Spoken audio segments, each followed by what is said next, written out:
Hare Krishna, everyone. Thank you for joining this morning. Srimad Bhagavatam class and attentive japa. We will make a start. We are on the second part of the prayers of Kardama Muni to the Lord. So the Lord has given him darshan, and he's glorifying the Lord and telling about his desires. So we'll continue from there where we left off. So Kardama Muni says, "My dear Lord, You alone create the universes.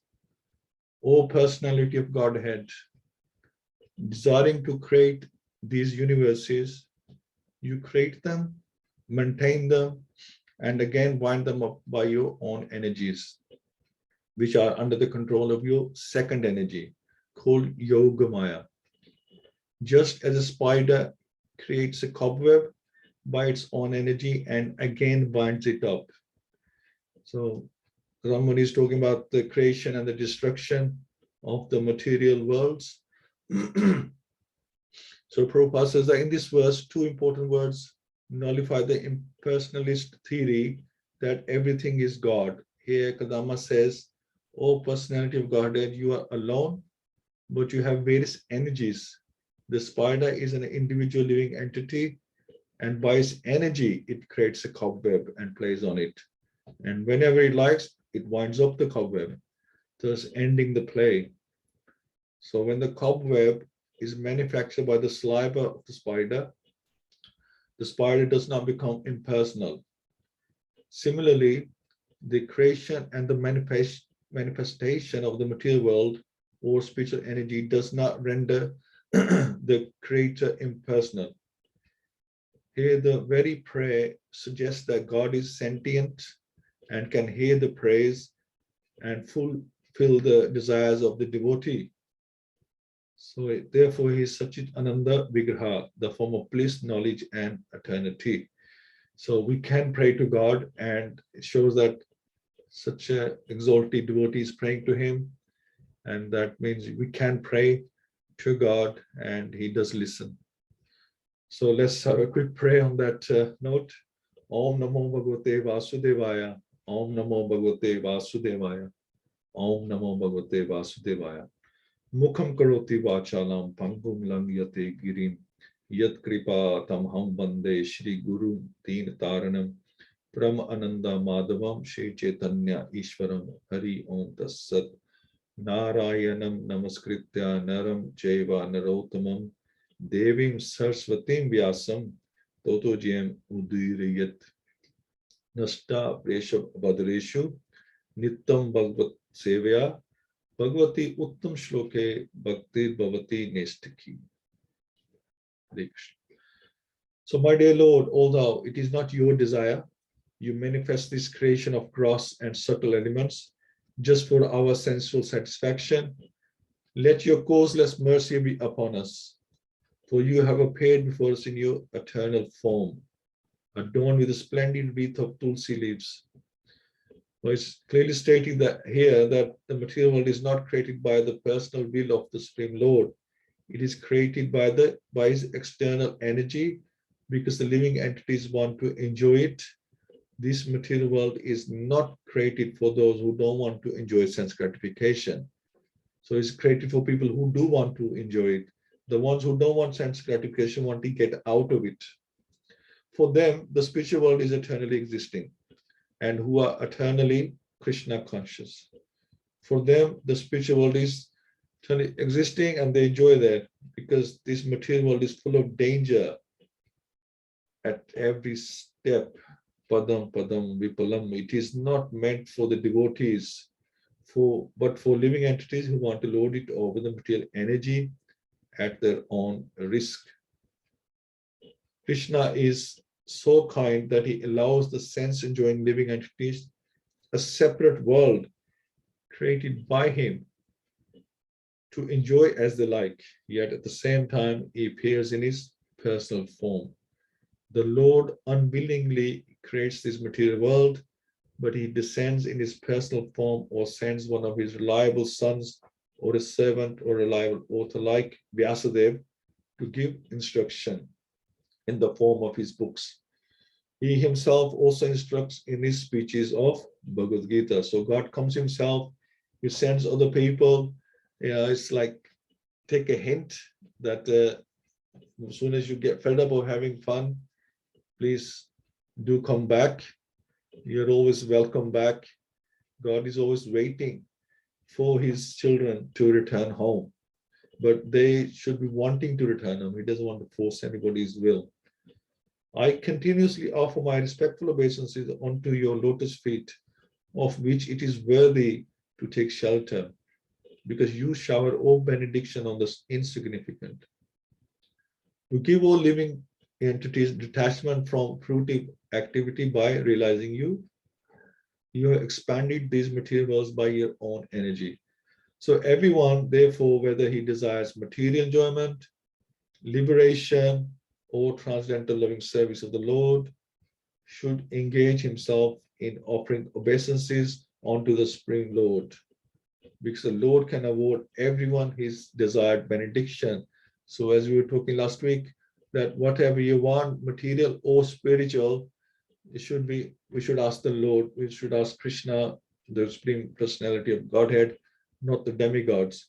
Krishna can provide everything, and in the hope that one day you realize how mundane these things are, and you will want to come home to him and worship him and become more spiritualized rather than looking for mundane pleasures. In Bhagavad Gita, the Lord affirms, Ye yatha mam prapadayante. Anyone who desires to be successful, enjoy in this material world, is awarded that benediction by the Lord. Anyone who wants to be liberated from this entanglement of this material world is given liberation by the Lord. And anyone who desires to constantly engage in his service in full Krishna consciousness is awarded that benediction by the Lord. So take your pick. For material enjoyment, he has prescribed so many ritualistic sacrificial performances in the Vedas. And thus people may take advantage of those instructions and enjoy material life in higher planets or in a noble aristocratic family.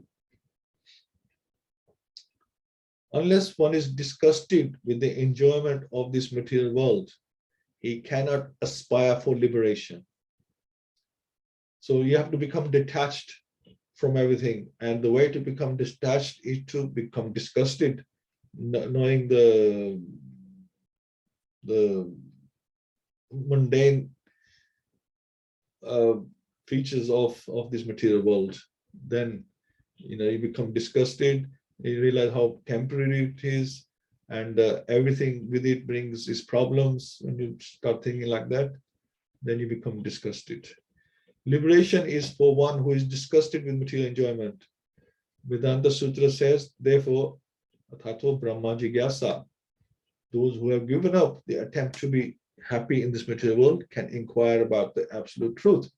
And I hope that this is us that are mentioned here, that we realize that how what a waste of time this material world is, that we're just chewing the chewed all the time, same thing over and over again, and how mundane it is.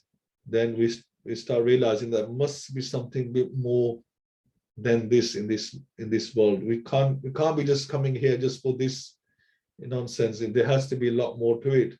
And then we are looking for Brahma Jigyasa. We're looking for the Lord, to find out what it's all about. When one obtains real knowledge, he becomes theoretically one with the Supreme. And when he actually begins the service of Brahman or Krishna consciousness, he's not only liberated, but situated in his spiritual life.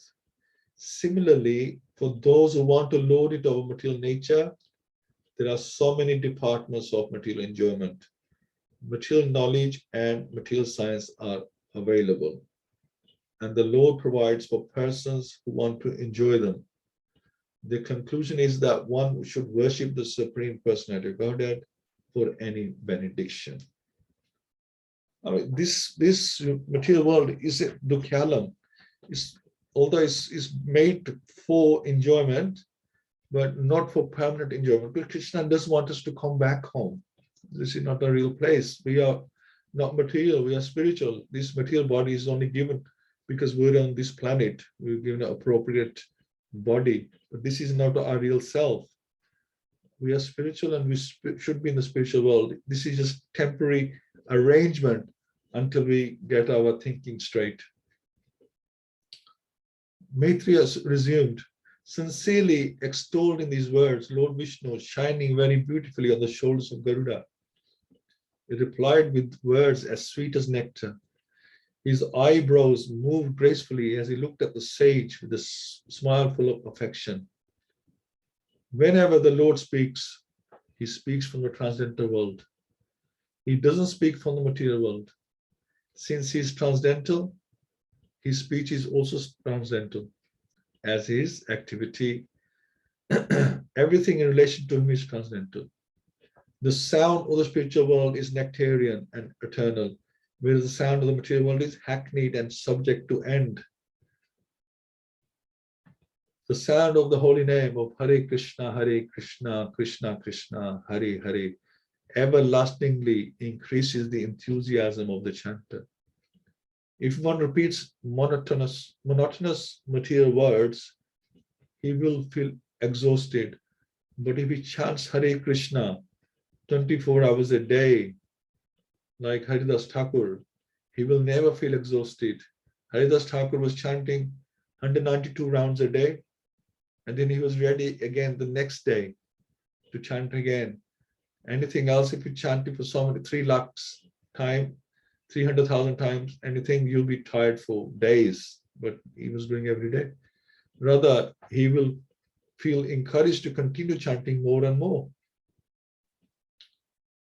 Lord, so this is Kardama Muni praying to the Lord, glorifying the Lord.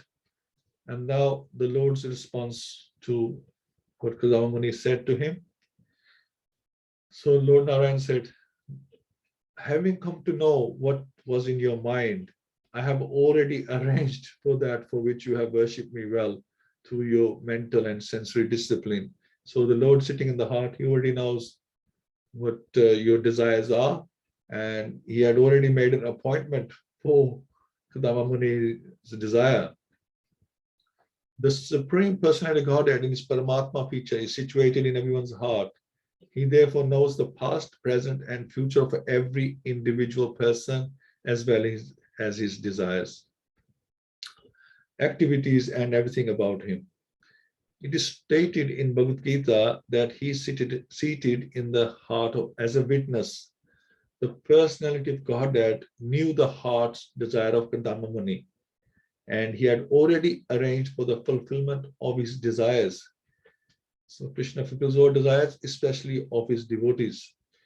He never disappoints a sincere devotee, regardless of what he wants, but he never allows anything which will be detrimental to the individual's devotional service. And this is another reason why Krishna says, if you want anything, don't go to the neighbors, you come to me, because he will only give you the right thing, that's right for you.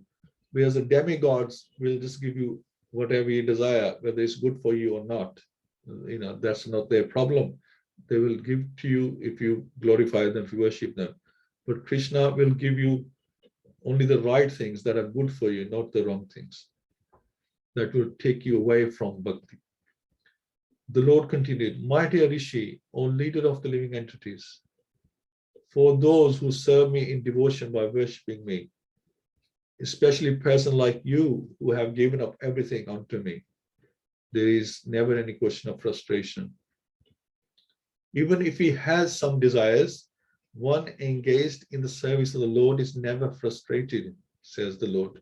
So those engaged in his service are called Sakam and Akam, who approach the Supreme Personality of Godhead with desires for material enjoyment are called Sakam, and those devotees who have no material desires for sense gratification but serve the Supreme Lord after spontaneous love for him are called Akam, which means no desires, no personal desires.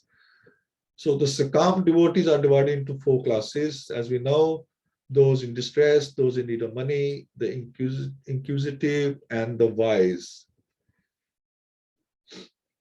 Someone who worships the Supreme Lord because of bodily or mental distress, someone else worships the Supreme Lord because he is in need of money, someone else worships the Lord out of inquisitiveness to know him as he is, and someone wants to know the Lord as a philosopher can know him, but the research work of his wisdom. The Emperor Sambhavamunu, the son of Lord Brahma, So the Lord continues to say that the Emperor Swambhuva Manu, the son of Lord Brahma, who is well known for his righteous acts, has his seat in the Brahma Vrat and rules over the earth with its 7 oceans. So the day after tomorrow, O Brahman, that celebrated emperor who is expert in religious activities will come here with his queen. So this now the Lord is revealing to Kardama Muni what he has arranged for him and hopefully for him to accept it. So the day after tomorrow, Brahman, that celebrated emperor who is expert in religious activities will come here with his queen, Shatarupa, wishing to see you. He has a grown-up daughter whose eyes are black. She's ready for marriage and she has good character and all good qualities. She is also searching for a good husband. My dear sir, her parents will come to see you, who are exactly suitable for her, just to deliver their daughter as your wife. So the selection of a good husband for a good girl was always entrusted to the parents. Srila Prabhupada reminds us. Here it is clearly stated that Manu and his wife are coming to see Kardama Muni to offer the daughter because the daughter was well qualified and the parents were searching out a similarly qualified man. This is the duty of parents. But nowadays things are different. A lot has changed.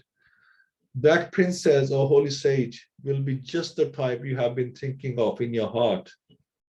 So this proves that Krishna lies in our heart. He's seated in our heart because he says that I know what's in your heart. For all those long years, she will soon be yours and will serve you to your heart's content. So the Lord awards all benedictions according to the heart's desire of a devotee. So the Lord informed Kardama Muni, the girl who is coming to be married with you is a princess, the daughter of Emperor Swambhuva. And so just suitable for your purpose. Only by God's grace can one get a nice wife just as he desires. Similarly, it is only by God's grace that a girl gets a husband suitable to her heart. Thus, it is said that if we pray to the Supreme Lord in every transaction of our material existence, everything will be done very nicely and just suitable to our heart's desire. In other words, in all circumstances, we must take shelter of the Supreme Personality of Godhead and depend completely on his decision. Man proposes, God disposes. The fulfillment of desires, therefore, should be entrusted to the Supreme Personality of Godhead. That is the nicest solution because we have so many desires and make so many plans, but God has his own plans. Kardama Muni desired only a wife, but because he was a devotee of the Lord selected a wife for him, who was the empress daughter, a princess. Thus, Kardama Muni got a wife beyond his expectation. If we depend on the choice of the Supreme Personality of Godhead, we will receive benedictions in greater opulence than we desire. And that is a fact. That's a proven fact, and which I have seen on many occasions. We have certain desire, or we have a certain standard we're looking for, but Krishna provides something much better. And you think, wow, that's amazing. I didn't even think that was possible. So Kardama Muni was a Brahmin, whereas Emperor Swambhuva was a Kshatriya. Therefore, intercaste marriage was current even in those days. So the Brahmins and the Kshatriya, even now, they can get married. It's in the way of caste system. They are quite comfortable in that. The society is quite comfortable in that, so there's no problem. The system was that a Brahmin could marry the daughter of a Kshatriya. So the Prabhupada is explaining that the Brahmin can marry the daughter of a Kshatriya, but Kshatriya cannot marry the daughter of a Brahmin. So there is some restriction. So we have evidences from the history of Vedic age that Shukracharya offered his daughter to Maharaj Yati, but the king had to refuse to marry the daughter of a Brahmin. Only with the special permission of the Brahmin could they marry. Thus, intercaste marriage was not prohibited in the olden days, many millions of years ago, but there was a regular system of social behavior. So there was the system. They couldn't just do at their own whim.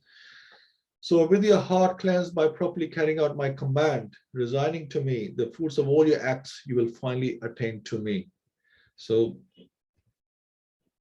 the Lord has said that this is my command to you. This is my desire. If you fulfill it, then you will come back to me, to the spiritual world. Showing compassion to all living entities, you will attain self-realization, giving assurance of safety to all. You will perceive your own self as all the universe is in me and myself in you. O great sage, I shall manifest my own planetary portion through your wife, Devhuti, along with your 9 daughters, and I shall instruct her in the system of philosophy that deals with the ultimate principles or categories. So this even foretold his future. Maitreya went on. Maitreya is explaining to Vidur, thus having spoken to Kardama Muni, the Lord who reveals himself only when the senses are in Krishna consciousness, departed from that lake called Srovar, as Sureshya Mata was mentioning last week, which was encircled by the river Saraswati. It is explained that no one can hear the transcendental name of Krishna. No one can understand his transcendental form, and no one can assimilate his transcendental pastimes. It is not possible. Then how is it possible that he can be seen and understood? So when one is trained in devotional service and renders service unto him, gradually one's senses are purified, material contamination. When one's senses are thus purified, then one can see, one can understand, one can hear, and so on. The purification of the material senses and perception of the transcendental form, name, and quality of Krishna are combined together in one word, Pratyak Aksaja. So thank you so much. That's explanation. Now we're always very keen to see the Lord. Oh, why can't we see Krishna? Why can't we see God? But it's explained here that because we are not purified, we cannot see the Lord with these material senses.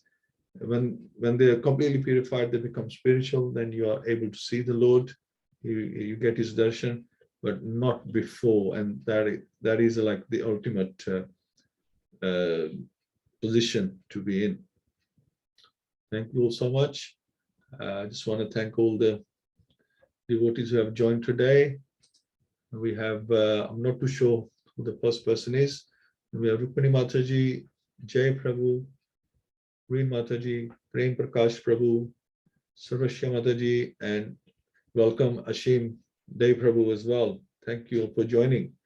And we'd love to hear what stood out for you in this reading. It's very interesting reading. Which part did you find most interesting, or what gave you more realization? Please share. And as always, we'll start from the top. Rukmani Mataji's name's there. So Mataji, what would you like to share? Hare Krishna, Prabhu, Hare Krishna. Hare Krishna, Mataji. Very, very for understanding this class. Very interesting. You said man proposes and God Disposes. disposes. Yes, Prabhuji, very, very good class, and to understand so many things for us, material, we people in material world, and we are trying to go to transcendental and spiritual world. But I don't know when our wish will finish and wish will come practically. We have to pray and read all the scriptures and to follow it in our life. So it is long way to go, but I will try. And by your class, we are advantages very useful. Prabhuji, you are doing very good thing. And so much to learn. We are just still in a nursery school of the spiritual knowledge. So we have to concentrate and very hard work. I think Krishna gives us the strength to follow all these spiritual rules, and he takes us to him. I pray that only. Hare Krishna Prabhuji. Thank you so much, Madhuri. Yeah, absolutely. Even I find that we have been doing this now, I think 2 years, and it's becoming sweeter and sweeter. Bhagavatam is the ripened fruit of knowledge of the scriptures, and I do find that the reading and the understanding is becoming more and more sweeter, and our interactions, with time, they have really ripened, and it's really amazing. So thank you so much. Jai Prabhu. Hare Krishna. So I'll just try and pull out some of the points that you mentioned.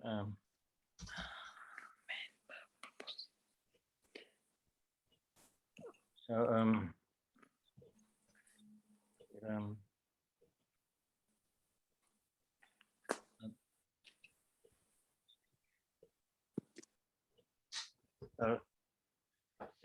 Muni, following on from last week with his praise, Kardama Muni says, "You alone create the universes, maintain them, and again, one again with your energies. So you manifest the creation of gross and subtle elements just for our sensual satisfaction. So the Lord unwillingly creates material world by his externality just for the living entities that want to enjoy sense gratification. So for those that were constantly engaged in transcendental loving service of Krishna, are Krishna conscious, are always in the spiritual world which eternally exists and enjoy there.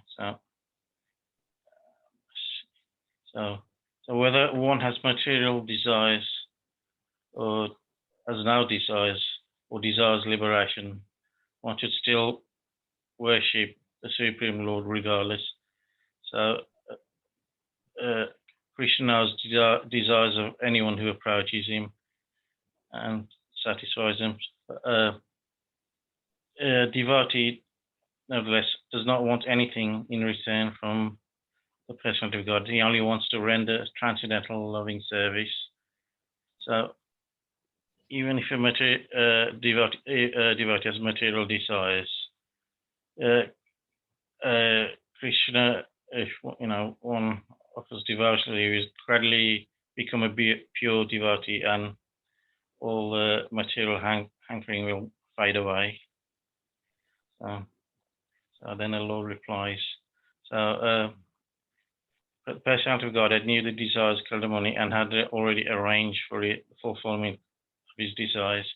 So he never disappoints a sincere devotee, regardless of what he wants. But he never allows anything which will be detrimental to the individual's devotional service. So Supreme Personality of Godhead is Paramatma, is Paramatma in everyone's heart.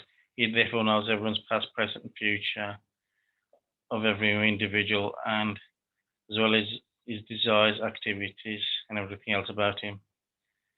So the Lord tells Kardama Muni that Swarumbhu Muni will visit him with his wife in the next few days. He has a daughter who's also looking for a good character, who's also looking for a husband. So he gets told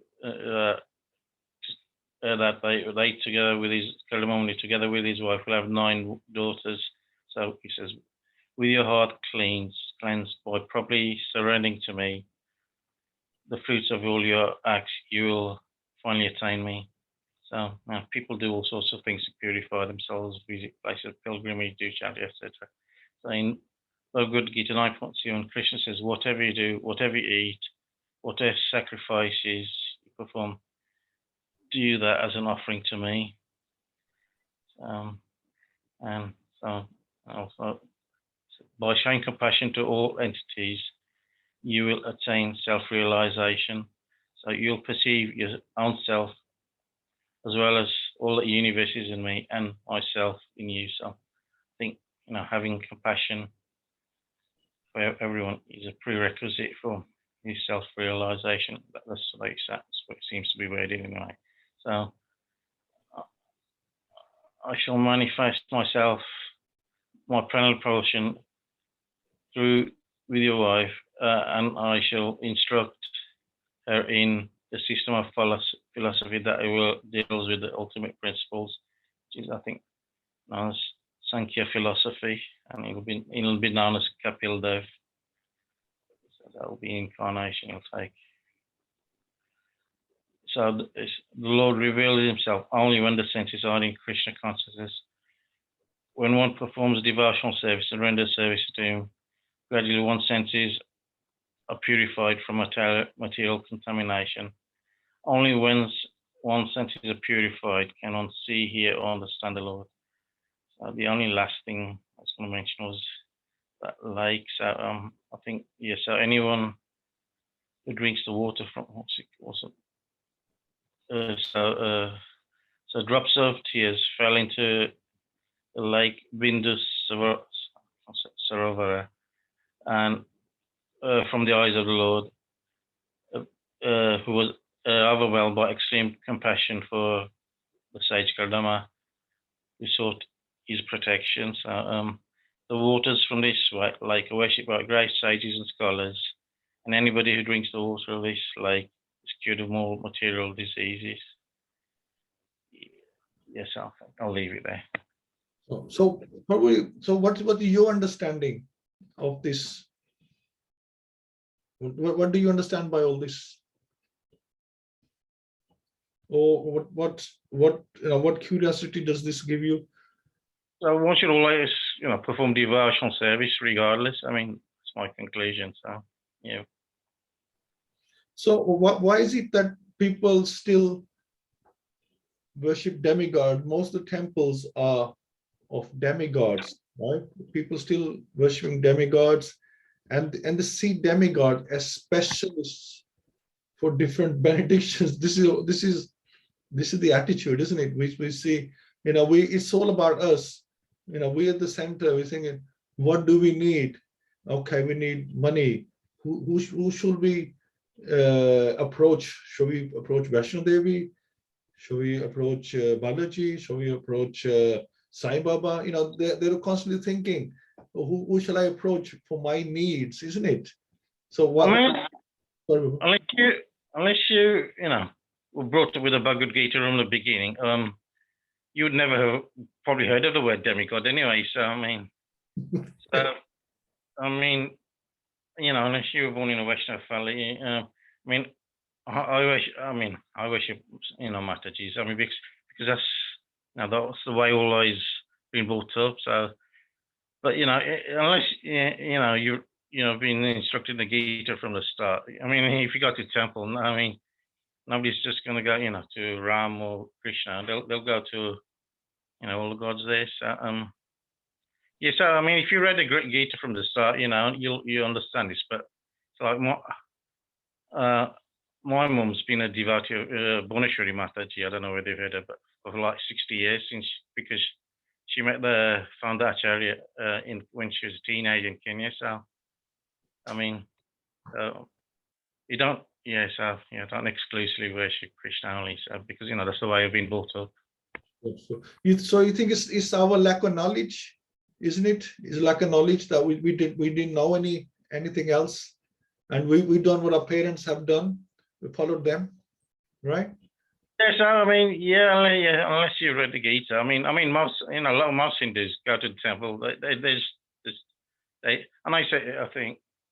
I don't know if there's anything wrong with exclusively, not exclusively worshiping Krishna, but that's probably what it says in the Gita. But I can't just throw away, years of worshiping somebody else as well. So, I never really ask for, before I pray, I never ask for wealth or anything like that. The only thing I usually ask for, is health for my family. So. And protection, really. So, I mean, Krishna says, is mentioned here that Krishna says, approach me, because if you ask benedictions from the demigods, then they will give you a demigod, which might be, they will give you the benedictions that might be detrimental to you overall in the long run. They might not be good for you. The demigods will give you that. And even then, the demigods have to go to Krishna anyway. But Krishna allows, if they say, no, this person has pleased me and he wants this, well, fine. If you think it's okay, then carry on. He doesn't give, too much thought. He says, okay, that's fine. If that's what they want, to carry on. But devotee, then he gives special attention, right? I mean, to be honest, you shouldn't really ask for favors. I mean, the only thing I ask for is, for the only, health for everyone, really. That's, yeah, health, so we can. I don't know whether that's asking, for a benediction, but there's nothing wrong with being compassionate. Sure. And but in Bhagavad Gita, it's mentioned that those who worship the ghost go to the planet of the ghost. Those who worship the Pitters will go to the planet of Pitters. Those who worship the demigods will go to the planet of the demigods. So it's straightforward that whoever you worship, whoever your mind is set on, that will be your destination. So we're given a choice, but the top destination is Krishna Lok. That is the place to be. The other place, that is one place where you don't return. Other places you can return back to the material world. So thank you, Jai Prabhu. Praveen Mataji. Hare Krishna Prabhuji, Dandavat Pranam to everyone. Yeah, now we know our destination, Krishna Lok.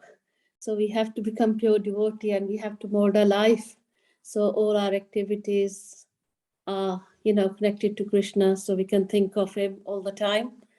And like when you were reading, 18.65 came to my head, Man Manabhav Madbhakto Madhyaji Mam Namaskaru Mama Eveshyasi Satyante Pratijani Prayosime. I'll read the translation. Always think of me and become my devotee. Worship me and offer your homage unto me. Thus you will come to me without fail. I promise you this because you are my dear friend. So Krishna is saying it to Arjuna, but so that's what we have to adopt in our life. Just think of Krishna and mold ourselves, so we become pure devotees. And like you asked Jai Prabhu about the question, worshipping demigods. So yeah, it was same for me as well, because that's what I learned from my father, because he used to worship Durga Ma. And I think it is being in the mode of passion and ignorance. So that's what because I grew up in a small village and we didn't even have a temple or anything. So I didn't have access to anything. But the only thing is my granddad, he used to read Bhagavad Gita, which I found out only a few years ago. I met one of my cousins here because my granddad was in England and he stayed vegetarian despite my uncle eating meat. And my granddad used to stay hungry for days and days. And then in his last years, he came to us in India and my mom and dad looked after him. So now, unfortunately, my dad's not there, mom's not there. So I can't really ask how my dad shifted to Durga Mata, because if his dad was reading Gita, so why my dad didn't follow that? So that's just going to be a mystery for me.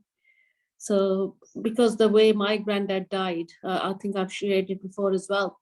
And he could hear the kartals, and his words were, he said to my Bhua, Lila, where are these kartals? He can hear the mardangas and all that. And my auntie said, no, Pitaji, we are in hospital. And she then realized, I think it's time for him to go. And like they in India, they say Ram, Ram, Ram. So he said 3 times. And then my dad had a dream that he's seen him going in Krishnji's Rath. So then, so I was trying to put everything together. Then I met my cousin at Rath Yatra in Leicester. And then I said, oh, Paji, I want to talk about granddad, So do you know if he used to read Gita? He said, yeah. So he will start reciting the shlokas and everything. And I said, that's why dad had the dream. So, and all the things, it just makes sense then. So, yeah, so I'm so happy. And I was my granddad's dearest granddaughter. So I think it's, through his deeds as well. So probably, I've got Krishna's mercy and Prabhupadaji's mercy and your mercy, Prabhuji.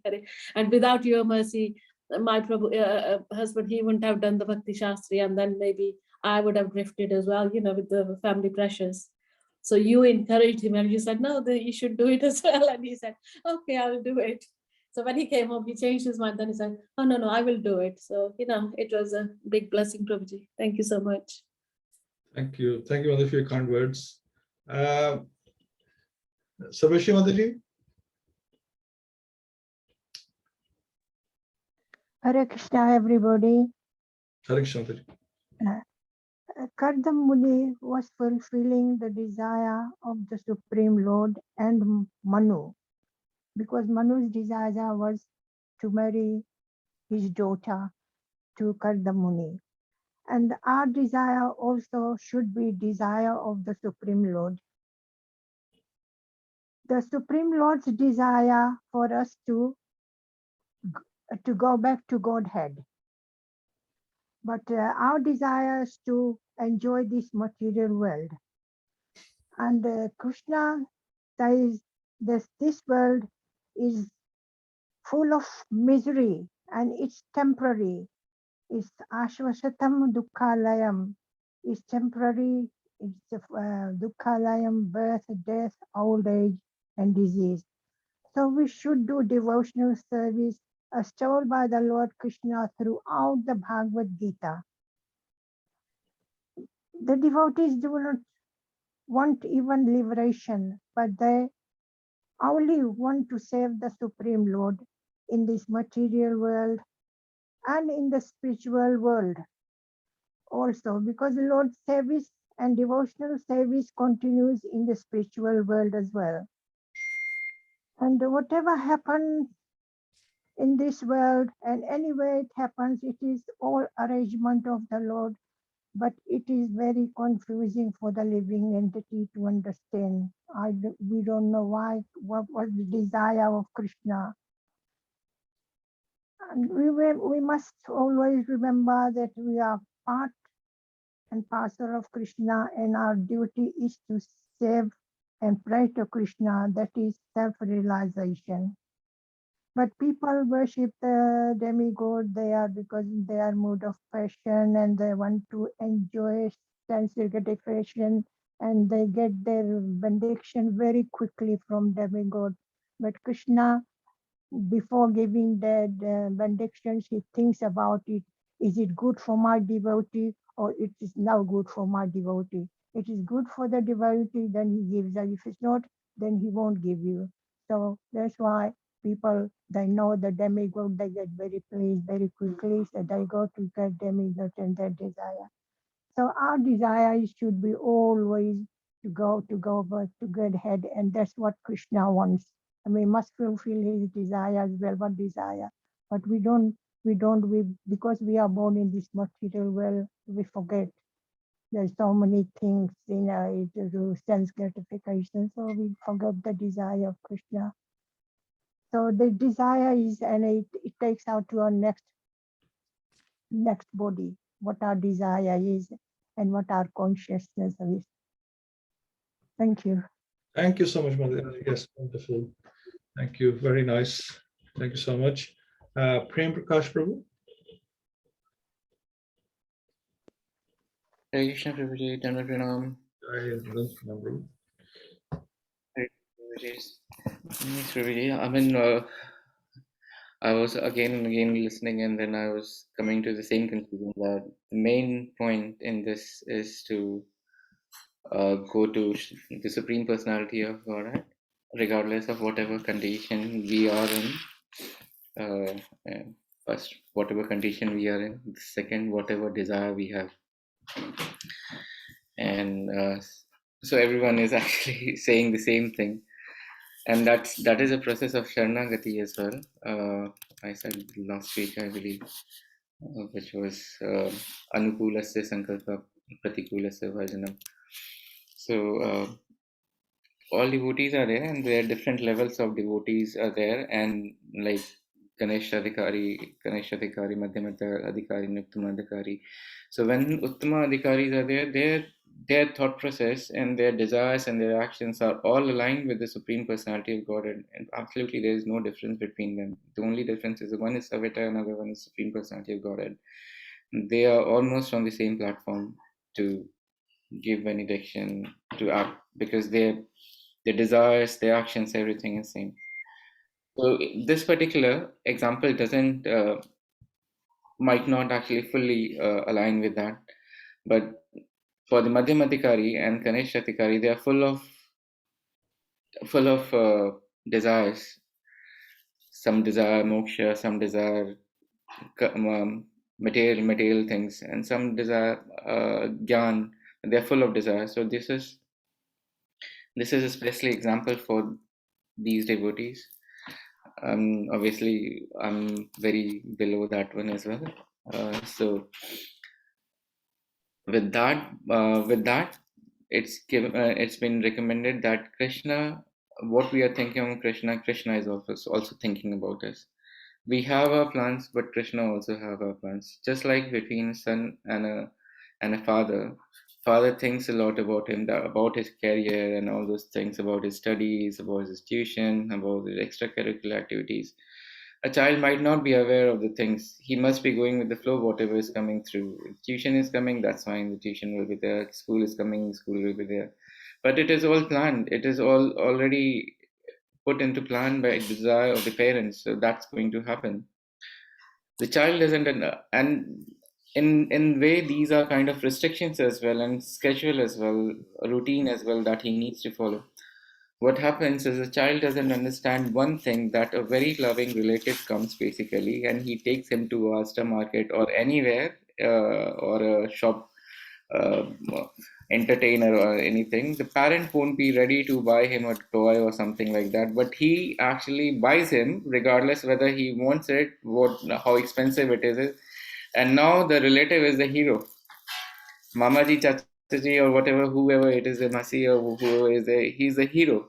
She's a hero, or the most ideal person, and parent is gone. The respect for parent is gone because that is not fulfilled. But we need to understand that that particular desire or the fulfillment is only one time. It can come and go, and that doesn't bring the ultimate good or the ultimate goal in life. So, with that analogy, we need to understand that yes, it's it's okay to it's okay to respect the relatives, and sometimes it's okay to take gifts as well, but try to understand that that is not the permanent. The ultimate good is to approach to parents who are all well wisher, always well wisher of a child, uh, but if child forgets that, then they actually try to depend on the relatives. Mamaji has given me gift today. He will again give me gift tomorrow, and probably next time they come. But that might not be true. That might not always happen, and that actually brings misery when the desires are broken, basically. So, in the shortcut is to realize that desire will be at some point will be broken if we actually start expecting and asking and respecting from the person who is not the ultimate benefactor of an individual. So we need to still progress. We need to approach our parents. We need to approach Krishna for whatever we want. And when Krishna is pleased, he's fully opulent. He has 6 opulences in full. And if he desire, it is good for us that will be provided immediately. Just like Kardama Muni, although instructed to carry on an instruction by Brahmaji to generate progeny, and he was immediately, and that Brahmaji's will was also will of Lord Krishna, so he was fully in line with Lord Krishna's will. He was carrying out his duty, and he's depending on the mercy to carry on his duty. Carrying out his duty and how to carry on his duty is a mercy as well. So that empowerment, that blessings also come from Lord Krishna or Guru Maharaj, Gurudev, just like that. So we have given responsibility. We understand that if we are living in a family life, if you're husband and wife, one don't have to go and take sannyas immediately. That is a responsibility.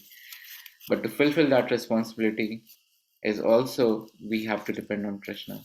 We have to understand that our relationships are still with the Krishna, and all our responsibilities is Krishna's responsibility. And to fulfill that, it's Krishna's will that those will be fulfilled. And to take shelter, Krishna is the ultimate shelter. Thank you, Prabhuji. Hare Krishna.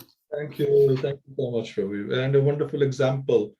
I remember when I was a child, I wanted a skateboard, and my dad, he wouldn't allow it. He said they're dangerous. He wouldn't allow me to have a skateboard. So we have some friends come to the house, went shopping, and I was saying to the uncle, please buy me a skateboard. Because my dad won't give me. And he says, well, if your dad's not allowing it, then I can't buy it for you, because then he will tell me off, because obviously if he's thinking about your safety, quite protective. And in this case, the demigod did not agree to the benediction. So it's probably a good thing, because I probably would have, hurt my elbows or something like that anyway. So yeah, so that's how it works. We ask somebody else, we think we can go out, but we have to respect Krishna, because Krishna is sitting in the heart. So he's the father. It doesn't say anywhere that any demigod is sitting in the heart. Everywhere it says that Krishna is sitting in the heart. So he already knows our desires. We don't even need to mention to him our desires, right? Just like Kardama Muni, Krishna says, I already know your desires, and you've had this desire for years, and I already made arrangements anyway, without even asking. You asking today, I had already made an appointment for you for many, many days ago. So Krishna knows our desires, and if he thinks something is right for us, he would give it to us anyway, isn't it? He would give it to us. So yeah, so we have to be mindful that we go to Krishna, because he's the only one sitting there who knows our desires, and he knows, he's had time to think about it as well. He's been asking for this in his mind, should I give it to him or not? So if he think it's right, he will give it to us anyway. You don't need to ask. Absolutely, Guruji. Guru Maharaj says that you can ask Krishna anything you want, but add, and Prabhupada said as well, Prabhupada said as well, if you so desire. If you so desire, ask something, and then finish by saying, if you so desire. Absolutely right. Because at the end of the day, you shouldn't demand. Say that if you think it's right for me, then, and Krishna will only desire the right thing for you, then he will give. Very nice. Thank you so much, Prabhu. Wonderful. And thank you all. I think we only got time for one round. It's a nice discussion. So before we continue the discussion, we'll do one round. Maybe Sarvashi Mataji would like to do one round, and sorry, Mataji, Vikmuni Mataji will have to carry on next week with the chanting. Let's do one round. Sarvashi Mataji, please. Yes, Prabhuji, it's okay. Thank you so much, Mataji. And I was thinking about the desire, because desire is never going to satisfy us. So we have to be controlled. Thank you, Prabhuji. Thank you so much. Mataji, we only need to desire to serve Krishna. So we're okay to have desire, but only when it's connected to Krishna. Yeah, you are completely right. Yeah. Hari bol. Thank you. Hari bol.